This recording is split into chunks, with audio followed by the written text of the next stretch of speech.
আমাদের পাশের বাড়ির আবুল চাচা তার পায়ে একটু সমস্যা দেখা দিচ্ছে, সে হাঁটতে পারে না। এই কারণে ঢাকা পঙ্গু হসপিটালে তাকে ভর্তি করানো হয়েছে। হঠাৎ করে তার আত্মীয় স্বজন দেখলো যে সে ঢাকা পঙ্গু হসপিটালের বিছানায় নেই। তার কাছে ফোন করলো, আপনি এখন কোথায়?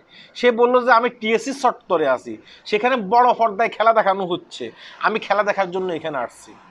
এখন সবাই ভাবছে যে হ্যাঁ, হয়তো বা সে সেখানে খেলা দেখার জন্য গেছে, কারণ সে খেলাকে অনেক বেশি ভালোবাসে। পরবর্তীতে বিভিন্ন সংবাদ মাধ্যমে দেখলাম যে একটা মেয়ের পাশে আমাদের আবুল চাচা দাঁড়িয়ে আছে। তখন আত্মীয় স্বজনের আর বুঝতে বাকি হলো না যে আবুল চাচা সেখানে খেলা দেখার জন্য যায়নি, সেখানে বিশেষ কিছু দেখার জন্য গেছে।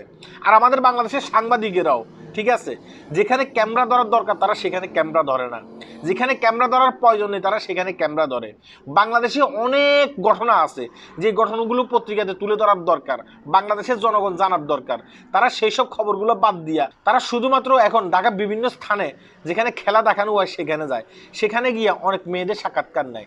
কেন সাক্ষাৎকার নেয় আমরা ভালো করে জানি, কারণ এই সাক্ষাৎকারগুলো ভাইরাল ভালো হয়, অসংখ্য মানুষ এগুলাতে ভিউ করে। আর মেয়েগুলো আছে না, নির্লজ্জভাবে এসব সাক্ষাৎকারগুলো তারা দিয়ে থাকে। সে একবারও চিন্তা করে না যে এই সাক্ষাৎকারটা আমার বাবাও দেখতে পারে, আমার বড় ভাইও দেখতে পারে, আমাদের মান সম্মানও যেতে পারে। আশা করি আমার কথাগুলো বুঝতে পেরেছেন। হ্যাঁ, আল্লাহ হাফেজ।